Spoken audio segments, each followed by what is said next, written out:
Tøndel, so let's go back to last year. Obviously last year you started as an MX2GP rider, because I think some people forget that you're still quite young. Yeah. But towards the end of the year you got the opportunity with JWR to go to MXGP quite early. Yeah. Can you just go back to that? What was sort of the decision behind that, and how did you find moving up to MXGP towards the end of the season? Yeah, obviously I started the year MX2 and like the pre-season races actually went really good, and yeah, I was expecting to be there with the guys and to be able to fight for top 10s, maybe top 5s, and I felt like I had the speed and the team around to do it, and unfortunately it ended already in the second corner in the first race in Argentina, and yeah, after that I was just playing catch up, and I had broken ribs and my shoulder was not good, and I just kept like just more and more tired every race, and I really was struggling with it, and we decided with the team that we take some weeks off to try to recover and try to get back to 100%. And when I wanted to make my return, the team manager had a major accident and he had to amputate one leg, and it was a big mess, so they were not able to continue the rest of the season. So then yeah, I got the chance from JWR to do the last races, and yeah, it was nothing big. It was just a standard Honda with the support from the team, and I had my old mechanic there, so that was nice. And yeah, just did the last races, and I did some top 15s and yeah, some nice results, and then I signed with Schmicker at the end of the year, and that's where I'm now. Yeah, and just over winter, obviously after you left JWR, after the fill-in, you had a decision to make, either go back to MX2 or stay on MXGP. Was it an easy decision to stay on MXGP? Yeah, I mean, for me it was a no-brainer, to be honest. I like the 450 much more, and it suits my riding style more, and it's just, yeah, the class I feel like I belong in. So for sure, I could have done 3 more years in MX2 or whatever, but doesn't really make sense, I feel, with my size and against factory machinery and guys below 60 kilos. It's quite difficult to be able to compete against. So yeah, I think 450 is for sure. Yeah, MXGP is my class. And obviously, as you mentioned, you signed with Schmicker KTM. They were only a new team last year, so it's their second full year. Just how is everything going with the new team? Yeah, it's been going good. We don't have the biggest budget, and we don't have any special parts. The bike is pretty much stock, but we do the best with what we have, and yeah, we had some really good results actually this year, and yeah, won top 3 and top 5 overall there in Portugal, and yeah, a lot of top 10s, and just yeah, it was a consistent year, I would say, maybe the most consistent of my years in yeah, EMX or World Championship seasons. So it was actually really good until around Indonesia. I got COVID before that, and then the whole travel was obviously already tough on the body, but with the COVID it really broke me down quite a lot, and I picked up one ankle injury in Loket, and I had to sit out Lommel, and yeah, I still feel it a bit in the ankle, but it's getting better and better every weekend. So after Sweden, when I came back, it was pretty tough the first couple days, but yeah, it's getting better and better, and yeah, now we just have a couple races to go, to be honest. So it's just about trying to get the results in these last rounds. And can you tell me a little bit more about the bike? Obviously you mentioned there, I mean, it's a stock engine, I think. What about the rest of the bike, like suspension and stuff like that? Is it a bit better than stock? And it must be very hard, being with this stock bike, battling against, if you go to HRC Honing and KTM and Gas, all these factory bikes, it must be pretty difficult to battle against those.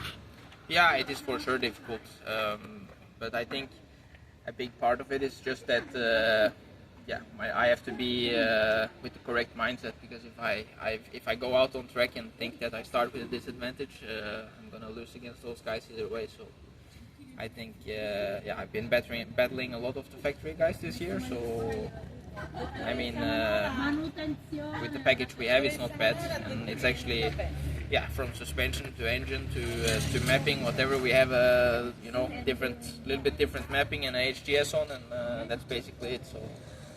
And just on the level of MXGP, I mean, especially that top three, they're just unbelievable, but also the rest of the field. I think a start's very important, and actually you've got some pretty good start in MXGP. I feel like in MX2 you couldn't buy a good start, but at least this year we've seen you get good starts, so that's been good. And just on the level, how do you find racing MXGP? Yeah, it's no moment to relax anywhere. It's really, when you go off the gate and you go down the start straight, it's 100% effort for 30 minutes plus 2 laps, and if you slow down for half a lap, maybe even just one sector, you get passed by 2-3 guys already. So that's how close the racing is, and yeah, just like the last round in Arnhem, if I was 1 second faster, I was almost top 5 in the qualifying, and I was 18th or something. So it's, you know, it's so close that, yeah, the start is a big part of the race, and then obviously stay in it mentally for 30 minutes plus 2 laps. But yeah, you have to stay on it for that 30 minutes. And I seen you in Lommel, and you were in crutches in Lommel, and you told me in Lommel that the plan was to race in Sweden. I have to say I thought you were a bit crazy saying that, but you showed up in Sweden and actually you done quite well. Many riders wouldn't, so it shows just how much you wanted and the determination's there. Yeah, I mean, it was a wise decision to sit out Lommel. I probably could have done it, but that comes back to the same again, like what I did with the COVID. Obviously, I didn't know that I had the COVID at that point, but I went to Indonesia and I should have, you know, never gone, because when you break down the body like that with such a tough travel and with sickness in the body, it's yeah, we should have set it out, to be honest. So I'm happy we set out Lommel. I was really looking forward to riding there, but it was more important to take those couple of weeks off to get ready for Sweden, I think. And you're also riding the ADAC championship in Germany. Just how has that been going for you? And Max Nagel, what a man. What's it like racing against him? Yeah, he's unbelievable. It's really every race I see him up front, and I just think it's gonna be tough to beat this guy. It's, I had a couple of good races in ADAC. Overall, it's not so good because I missed 1 round now, and it's, you know, I was in the hunt for those podium places, and that was kind of my goal also at the beginning of the year. I have more like it's so many races, and I have to choose what races I want to focus more on, and I try to focus more on the World Championship because I feel it's more important for the future of my career. But yeah, the ADACs have for sure been good training, and Max have been unbelievable at all of them. So I actually thought I would win there 1 round. I was leading with, I think, 9 seconds or something, and I thought, yeah, he might settle for a 2nd place, but with 6 minutes to go plus 2 laps, he went for it. He passed me and he won with 4 or 5 seconds. So yeah, he have just been unbelievable this year. And I think with the team, you're living in Belgium. Have you lived in Belgium before? I know you lived in Italy and stuff. What's it like living in Belgium and being away from Norway? Is that quite difficult? I guess living in Belgium also means plenty of motos and Lommel.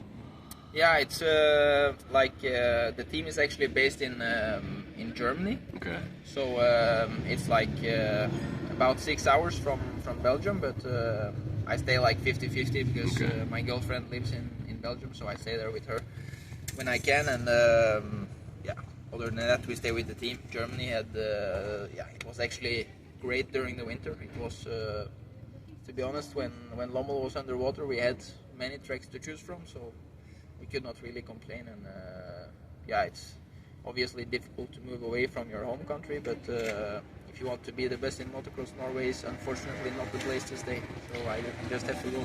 And what's it like racing, like with Kevin Horgmo? You and him are kind of following the same pathway. You're still a few years younger because obviously he aged out of MX2, but is it nice to have a fellow Norwegian racing MXGP with you? And you should have a good team for the Motocross the Nations this year as well. Yeah, it's been really nice to see both mine and Kevin's progression this year. I, to be honest, really didn't expect him to be so good from the beginning already. Like Argentina, I got top 10 immediately in the second race, so I was actually really surprised by that, because yeah, he's not the biggest guy, but he shows that he can handle the 450 perfectly, and I think it's unbelievable to have two Norwegians, you know, fighting for top 10 in MXGP. It's like, yeah, it's really crazy. And just on plans for next year, I'm not sure if you've anything sorted or not, but is it likely you'll stay with the team, or is it all still up in the air? I'm obviously speaking with some different teams, but for sure it's a good option to stay. They have really done their best for me, and you know, if we could get a little bit extra support, or yeah, some backing from KTM or whatever, it would be like making everyone's job much more easy, you know? So but yeah, we will see. It's still some races left, so. But it's looking good that you'll be racing MXGP again next year, you would say? Yeah, sure. Yeah. I will be in MXGP, yeah. Good to hear. Well, thank you very much for your time, much appreciated.